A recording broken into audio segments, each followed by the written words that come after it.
Un cœur joyeux est un bon remède, et un cœur abattu est celui qui dessèche les eaux. Et ça aussi, c'est quelque chose qui est prouvé.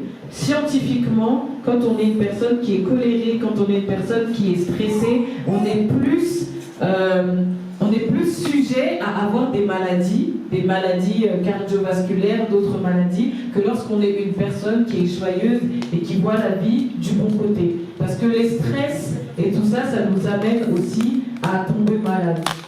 Donc, il y a effectivement ça. La Bible nous dit aussi, oui, que lorsque on parle de la dépression, comment y remédier aussi, c'est de se rappeler que un cœur qui est abattu est un cœur qui dessèche les eaux, est un cœur qui peut ouvrir la porte à se retrouver à être malade, à tomber dans des maladies.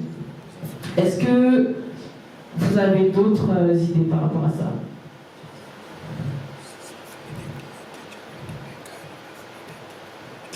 Que nous dit la Bible sur la dépression et comment y remédier? Oui. On peut y remédier en appliquant le verset qui dit en tout temps je bénirai l'Éternel. Peu importe la situation. Amen. Et ça, c'est aussi ce qu'on disait tout à l'heure. La manière aussi de ne pas tomber dans la tristesse, c'est de regarder aux choses positives de notre vie.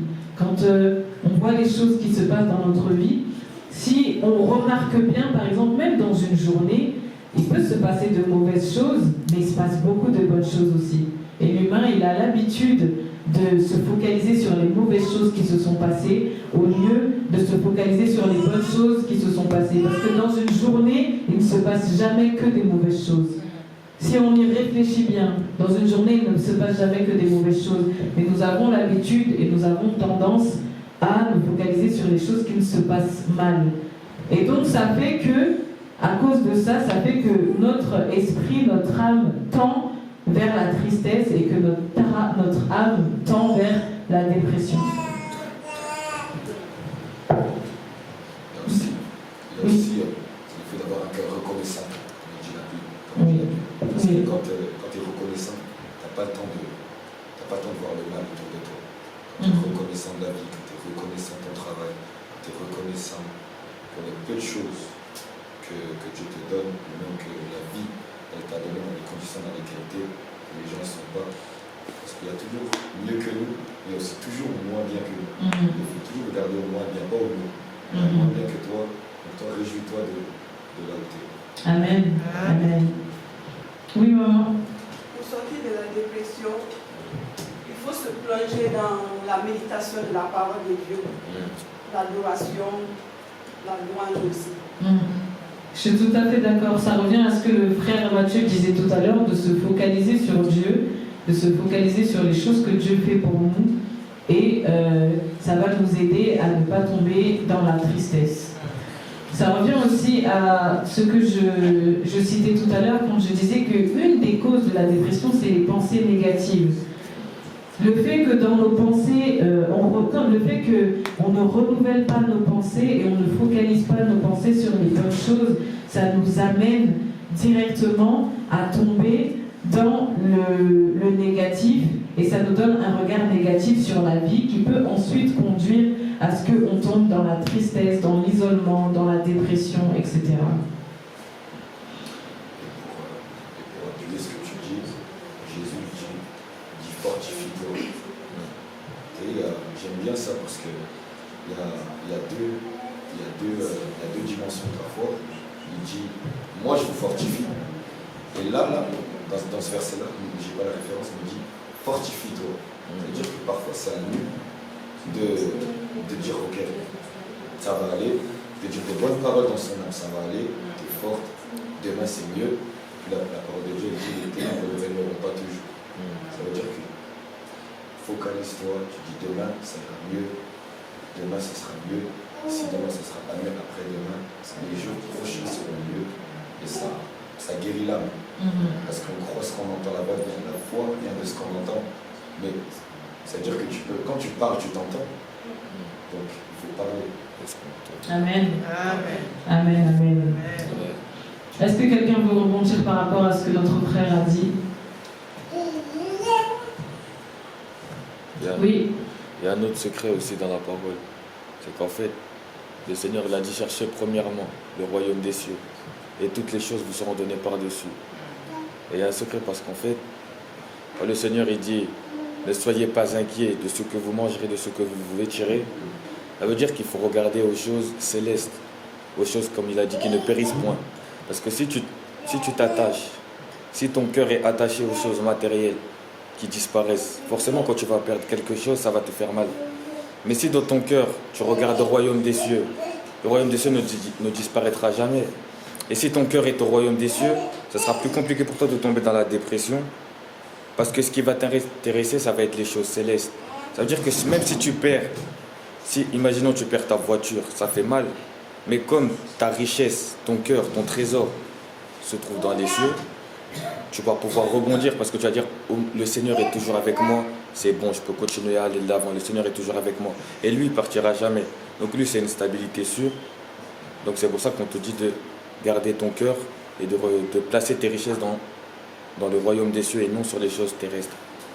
Amen. Amen. Amen. Alors, je vais vous dire un peu ce que moi j'ai noté de que dit la Bible de la dépression et comment y remédier. J'ai noté Jérémie 29:11 qui nous dit que Dieu a des projets de bonheur pour un chacun de nous. Donc, si déjà on se focalise sur cette parole, parce que parfois ce qui nous fait tomber dans la dépression, c'est de voir l'avenir en noir. On regarde l'avenir et on se dit, je ne vais pas m'en sortir. On regarde l'avenir et on se dit, cette situation-là, c'est une situation qui va durer. Mais quand la parole de Dieu nous dit que Dieu a des projets de bonheur pour un chacun de nous, ça veut dire que même quand aujourd'hui tu es dans une situation où rien ne va, le fait que tu te dises, Dieu a des projets de paix et de bonheur, tu te dis, ça ne va pas durer. Parce que même si dans cette situation-là, ça ne va pas, Dieu, il a des projets de paix et de bonheur pour moi. Donc, l'avenir est déjà radieux. L'avenir est radieux, même si aujourd'hui, là, je ne vois pas. Mais je sais que, même si moi, aujourd'hui, mes projets sont tombés à l'eau, même si moi, aujourd'hui, je n'arrive pas à faire ce que j'ai envie de faire, Dieu a des projets de paix et de bonheur pour moi. Et donc, ça va t'aider à regarder l'avenir avec sérénité. Tu vas regarder l'avenir en ayant la paix, tu vas regarder l'avenir en ayant la joie, parce que tu sais que, bon, aujourd'hui, on dirait que ça ne se passe pas comme il faut, mais Dieu gère. Dieu gère. Avant même que je sois, Dieu, il avait déjà prévu que, pour moi, déjà, c'est bon. Le bonheur, ça ira. L'avenir, ça ira. Même si je passe dans des situations difficiles, lui, il a prévu des projets de paix et de bonheur pour moi. Donc, ça, c'est juste une situation. Je vais me retrouver à l'avenir dans ces projets de paix et de bonheur. Donc, déjà, de placer sa confiance en Dieu et de croire vraiment en cette parole-là que Dieu, pour nous, a des bonnes choses, que Dieu a déjà prévu des bonnes choses pour nous à l'avenir, ça peut déjà réconforter parce que les gens tombent souvent dans la dépression et dans le suicide parce qu'ils se retrouvent à un point de non-retour. Ils arrivent à un point où ils se disent mais je ne peux plus rien faire, je ne peux pas changer cette situation et ça va continuer comme ça donc je ne peux rien faire. Mais nous, en tant qu'enfants de Dieu, on sait qu'on ne se retrouve pas dans une situation et il n'y a plus d'espoir. Voilà. On ne peut pas se retrouver dans une situation et il n'y a plus d'espoir parce que notre Dieu est un Dieu qui a des projets de paix et de bonheur pour nous. Donc on peut déjà regarder l'avenir, malgré le présent, on peut regarder l'avenir et se dire que ça ira. À l'avenir, ça ira. Demain, ça ira parce que Dieu a des projets de bonheur pour moi. Est-ce que tu peux dire Dieu a des projets de bonheur pour moi? Dieu a des projets de bonheur pour moi. Dieu a des projets de bonheur pour moi. Dieu a des projets de bonheur pour moi. Amen. Amen. Ensuite, j'avais noté Éphésiens 2:10 qui nous dit qu'à l'avance, Dieu a déjà prévu pour nous les plus belles choses et il a prévu qu'on vive tous ces beaux plans qu'il a déjà fait pour nous. Donc, à cause de ça, même si le passé et le présent n'est pas très glorieux, on peut déjà se réjouir de savoir que ça ira mieux à l'avenir on n'a pas besoin de tomber dans l'inquiétude parce que Éphésiens 2:10 nous dit qu'avant même qu'on le soit, Dieu il a déjà préparé notre chemin afin que nous puissions rentrer dans un chemin de bonheur, un chemin de paix, un chemin de joie. Donc ces versets déjà nous permettent de ne pas nous inquiéter par rapport à l'avenir. Et il y a beaucoup de personnes justement qui tombent dans la dépression parce que quand ils regardent à l'avenir, ils ne voient rien de glorieux. Ils ne voient pas d'issue, ils ne voient pas de bonnes choses à l'avenir, donc ils s'inquiètent. Mais nous n'avons pas besoin de nous inquiéter parce que nous savons qu'avant même que nous soyons, Dieu avait déjà prévu que tout va bien se terminer. Amen. Ensuite, j'avais noté aussi le psaume 139, verset 14. Ce psaume 139, verset 14, et c'est vraiment un verset qui, moi, m'a beaucoup aidé dans les temps où je ne m'estimais pas moi-même et où physiquement je ne m'appréciais pas. Parce que David, il remercie Dieu pour la manière dont il a été créé. Il dit, je te loue, Seigneur, que je suis une belle créature. Et il dit, je te remercie parce que tout ce que tu fais est bon. Donc il dit que son corps est beau et chacun de nous est créé à l'image de Dieu. Et j'aimerais vraiment qu'on puisse revenir sur ça parce que tout à l'heure, il y a quelqu'un qui a parlé que les causes de la dépression, ça peut être aussi le fait qu'on se compare aux autres et qu'on ne s'aime pas soi-même. Lorsque on dit croire en Dieu, donc lorsqu'on dit croire en Dieu, on dit croire en sa parole. Lorsque on revient dans la Genèse, le Seigneur, tout ce qu'il a créé, y compris l'homme, il a dit, voici ce que j'ai fait est bon. Donc, quand nous nous mettons dans une situation où nous ne nous apprécions pas nous-mêmes, c'est comme si nous faisons Dieu menteur, que tout ce que tu as fait c'est bon sauf moi. Vous comprenez un peu le cheminement? Lorsque on dit que Dieu a tout créé et que tout ce qu'il a créé, c'est beau, c'est merveilleux. C'est pas sauf toi. Quand Dieu il dit ce que j'ai créé, c'est bon, c'est toute la création et toi aussi dedans. Donc tu ne peux pas te regarder toi-même et te dire que moi je ne suis pas belle, moi je ne suis pas assez comme il faut, moi je ne suis pas... normalement, ça aurait été mieux si j'avais été comme lui et tout. Là, c'est comme si tu remets en cause ce que Dieu a créé. Et j'ai bien aimé ce verset quand je suis tombée dessus. Ça a été une révélation pour moi parce que David ne s'arrête pas simplement à dire que je te loue de ce que je suis une créature merveilleuse. Il ajoute aussi tout ce que tu fais est bon. Tes œuvres sont admirables et je le reconnais bien. Et parfois, nous, lorsqu'on adore Dieu et qu'on dit Seigneur, merci, je te loue pour ta création, tes paysages sont si merveilleux, mais toi aussi tu fais partie de la création de Dieu. Lorsqu'on dit la création de Dieu, toi aussi tu es dedans. Donc tu ne peux pas t'exclure. Et ce qui moi aussi m'avait interpellé, c'est le fait que Dieu dit que chacun de nous est créé à l'image de Dieu. Donc, lorsque tu regardes Dieu et quand tu dis que Dieu est magnifique, Dieu est merveilleux, si tu es créé à son image, alors toi tu es quoi?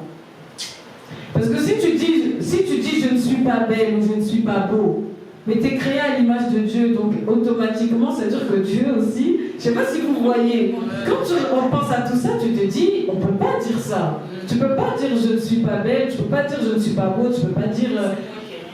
Voilà, tu ne peux pas dire ça parce que ce que Dieu est, toi tu es à son image. À partir du moment où Dieu dit que moi je suis puissant, toi tu es puissante, tu es puissant. Si Dieu il dit moi je suis redoutable, toi qui es créé à l'image de Dieu, tu es redoutable. Si toi tu commences à dire que non, moi je ne vaux rien, c'est comme si d'un côté tu insultes Dieu parce que lui il a dit nous deux on est pareils. Donc c'est comme si toi tu dis aussi, ben toi aussi tu ne vaux rien, on est nous deux là comme ça, deux personnes qui ne valent rien. Donc ça permet aussi de ne pas se dévaloriser. Ne pas se dévaloriser, de prendre l'habitude vraiment de dire oui, je suis une belle créature et j'ai été créée comme il faut. J'ai été créée comme il faut. Donc si Dieu te dit que tu es une belle créature créée comme lui-même qui est la perfection, qu'est-ce qu'un homme, et quand je dis un homme, je dis avec un grand H, qu'est-ce qu'un humain peut venir te dire? Le Dieu qui est la perfection, déjà, il a dit, tu es comme lui. Tu lui ressembles, il t'a créé de cette même manière.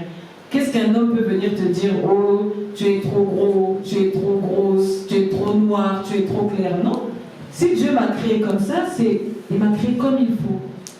Est-ce que tu peux dire, je suis comme il faut? Je suis comme il faut. J'ai été créé à l'image de Dieu. J'ai été créé à l'image de Dieu. Et je suis comme je dois être. Je suis comme je dois être.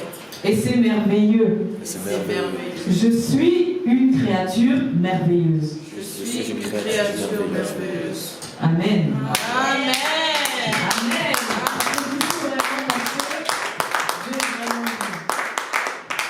Vraiment, prends confiance en toi et ne déprime plus en te comparant aux autres ou à cause des commentaires des autres.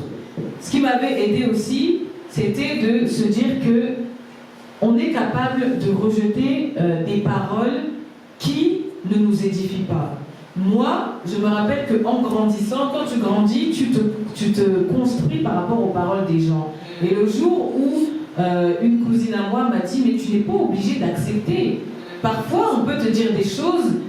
On a l'habitude, par exemple, si tu entends tu n'es pas intelligente, ça rentre dans ta pensée et puis tu vas commencer à te dire, je ne suis pas intelligente. Tu es capable de dire, si, je suis. Vous voyez ce que je veux dire? Et nous, on a l'habitude que quand il y a des choses qui ne sont pas en accord avec la parole de Dieu, parce que Dieu ne te dit pas que tu n'es pas intelligente.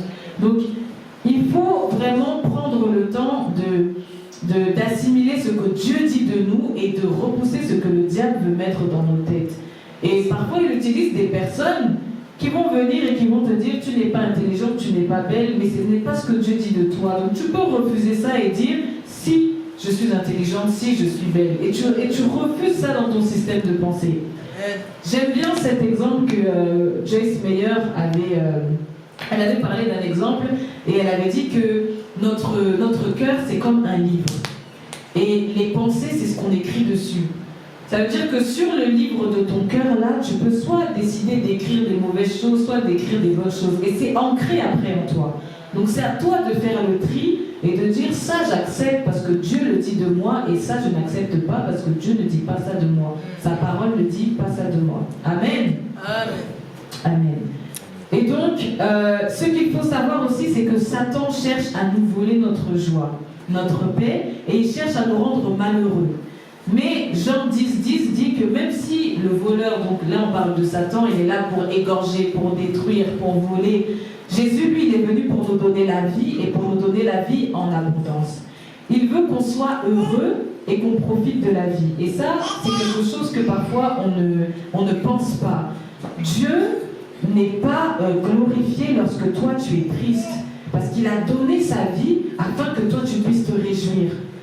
Il y a même un verset de la Bible qui dit « Soyez toujours joyeux ». Dieu est content quand on est dans la joie. Dieu est content quand on célèbre avec les autres.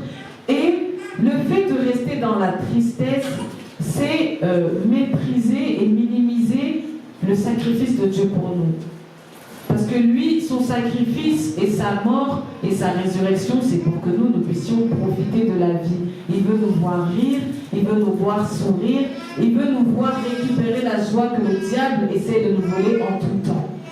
Et donc, pour empêcher le diable de nous voler en tout temps, vous avez donné beaucoup de solutions, plein d'exemples, comme ne pas avoir de pensées négatives, regarder aux choses d'en haut, être reconnaissant, chercher dans nos journées de tous les jours des choses pour lesquelles on peut être reconnaissant, et de s'habituer à faire ça, ça nous aide et ça combat le diable qui essaie de nous voler notre joie à tout moment. Parce que le diable, il ne va pas nous rendre la vie facile. Tu peux te lever le matin, tu peux te dire « Oh, aujourd'hui je suis trop de bonne humeur » et puis après tu veux aller au travail, des embouteillages. Tu te dis « Oh, purée, je vais être en retard ». Mais même dans des moments comme ça, c'est des moments où tu peux prendre le temps, bon, je vais être en retard, je ne peux rien faire, allez, je mets la louange, je profite. Parce que le diable, il essaie tout le temps, tout au long de la journée, d'essayer de nous faire tomber dans la tristesse, dans la colère, dans l'amertume. Et c'est à nous vraiment de prendre la responsabilité là. Dieu nous a déjà tout donné, de prendre cette responsabilité-là, d'être heureux comme Dieu qui est notre Père veut voir ses enfants heureux. Et donc, enfin, à chaque fois que vous vous sentirez seul, que vous vous sentirez dépressif, triste et mal, Jésus dit dans Matthieu 11, 28, « Venez à moi, vous tous qui êtes chargés et fatigués, et je vous donnerai du repos. » Donc le Seigneur est là pour prendre tous vos soucis. Alors confiez-lui tout ce qui vous tracasse dans la prière et retournez dans la vie avec la joie. Décidez d'être joyeuse et joyeux. Moi, par rapport à ça, ce qui m'a aidé, ça a été vraiment de voir Jésus comme un père et nous comme des enfants. Par exemple, si on prend un père et qu'il a des enfants, un enfant peut venir vers son père et peut lui dire regarde, cette situation me dérange. À partir du moment où le père dit je m'occupe de cette situation, l'enfant il retourne jouer. Il se dit pas comment est-ce qu'il va s'occuper de la situation, non. Il retourne directement jouer parce qu'il sait que là, j'ai mis entre les mains de papa. Je lui ai dit et tout que cet enfant, par exemple, il m'insulte à l'école. Si le père dit, bon, il faut que nous voyons vraiment Dieu de cette manière-là. Nous sommes des enfants et lui, c'est notre père.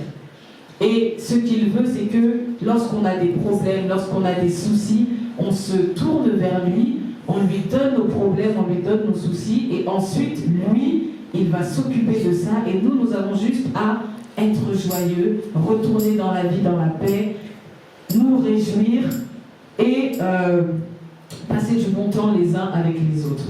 Donc, pour terminer, je finirai vraiment par dire que 1 Thessaloniciens 5, 16 nous dit « Soyez toujours joyeux ». Prenez en considération que ce n'est pas la volonté de Dieu que nous soyons tristes. Soyons toujours joyeux, trions nos pensées, trions ce que le diable essaie de mettre dans nos cœurs, dans nos vies, les situations dans lesquelles il veut nous faire passer, et remettons nos soucis à Dieu et réjouissons-nous dans la vie que Dieu nous a donnée chaque jour. Amen. Amen. Acclamons le Seigneur.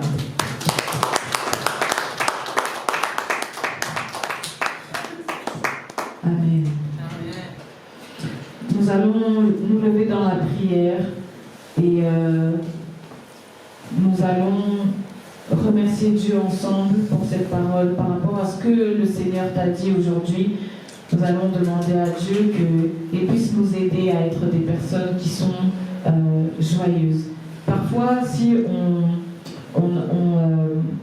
parfois, si on n'attire pas les personnes qui sont païennes, c'est parce que les païens nous voient que nous aussi, nous sommes tristes.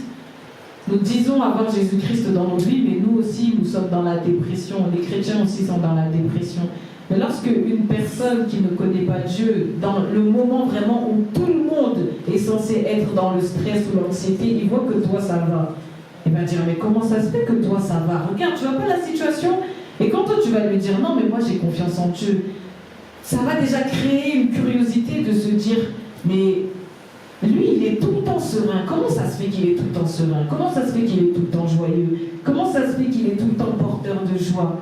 Et ça aussi, c'est une manière d'évangéliser, d'être une personne qui est toujours dans la joie, que les circonstances ne peuvent pas l'ébranler. C'est quelque chose qui n'est pas humain. Mais nous pouvons recevoir cela par Jésus. Nous allons prier, nous allons dire au Seigneur, merci pour ce que tu m'as dit aujourd'hui. Et délivre-moi de la tristesse, de l'anxiété, qu'à partir d'aujourd'hui, je sois une personne qui rayonne de joie. Amen. Amen. Prions.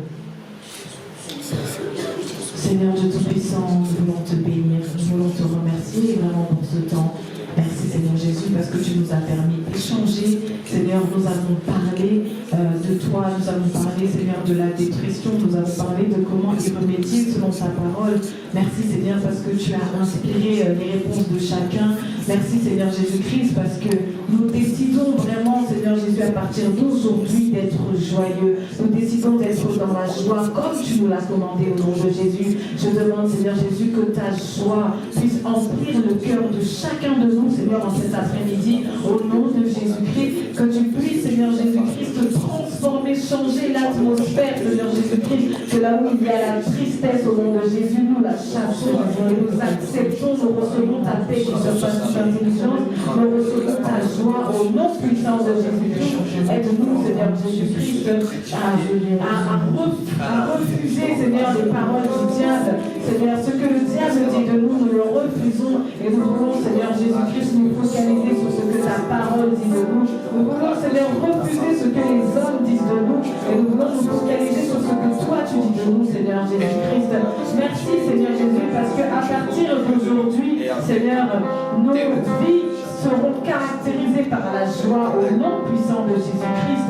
Nos vies seront caractérisées par la paix au nom de Jésus, que toi seul tu peux donner, Seigneur. Et la joie, Seigneur Jésus-Christ, que toi tu donnes, Seigneur, la joie d'être sauvé, la joie d'avoir la vie éternelle, la joie qu'un Dieu si grand, si puissant, se soit donné pour nous, Seigneur Jésus. Nous voulons te bénir, nous voulons t'élever, nous voulons te remercier au nom de Jésus-Christ. Amen.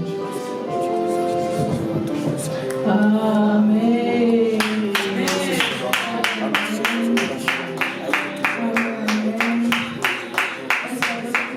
Personne ne va tomber sur la dépression. Amen. Hein? Amen. Après cette parole, personne ne va tomber sur la dépression. Amen. Amen. C'est Sarah, franchement, que Dieu te bénisse abondamment. Est-ce que vous pouvez nous prendre le moment de dire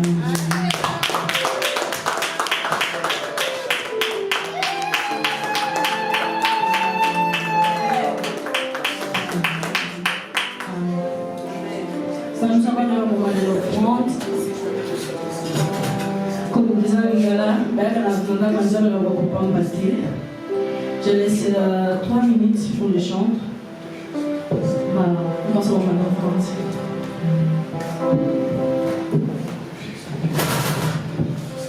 Nous te louons, tu es Dieu, qui d'autre pouvons nous louer si ce n'est pas toi?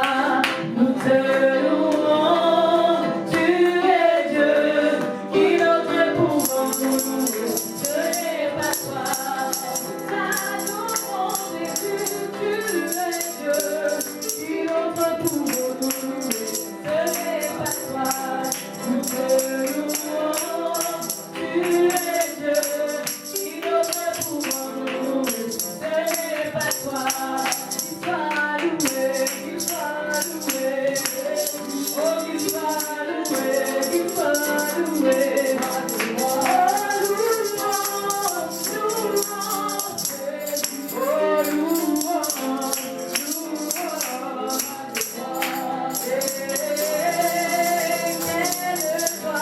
dans les enfants de Dieu conduits, quelle dans les enfants de Dieu conduits, quelle joie, dans les enfants de Dieu conduits,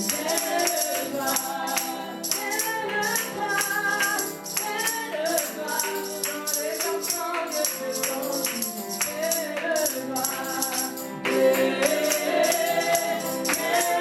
joie, dans les enfants de Dieu conduits, quelle joie. Mon papa est fidèle, il ne m'abandonne jamais, moi je l'ai vu, bien capable, car Yahweh m'a libéré. Mon papa est fidèle, il ne m'abandonne jamais, moi je l'ai vu, bien capable, car Yahweh m'a libéré. Je suis dans la joie, je suis dans la joie, une joie immortelle, je suis dans l'émotion, car Yahweh m'a libéré. Je suis dans la joie, je suis dans la joie, une joie immortelle, je suis dans l'émotion, car Yahweh m'a libéré. Amen. Amen. Frère Jérémie, tu peux prier pour nos enfants.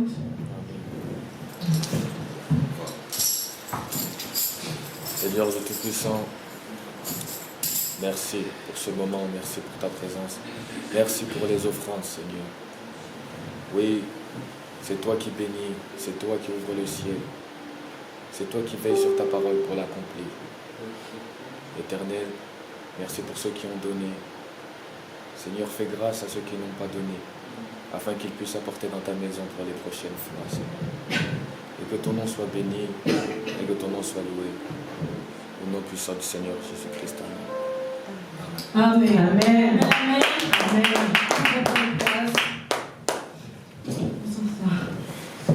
Dans les annonces, nous disons que la prière en ligne, ça continue tous les mercredis.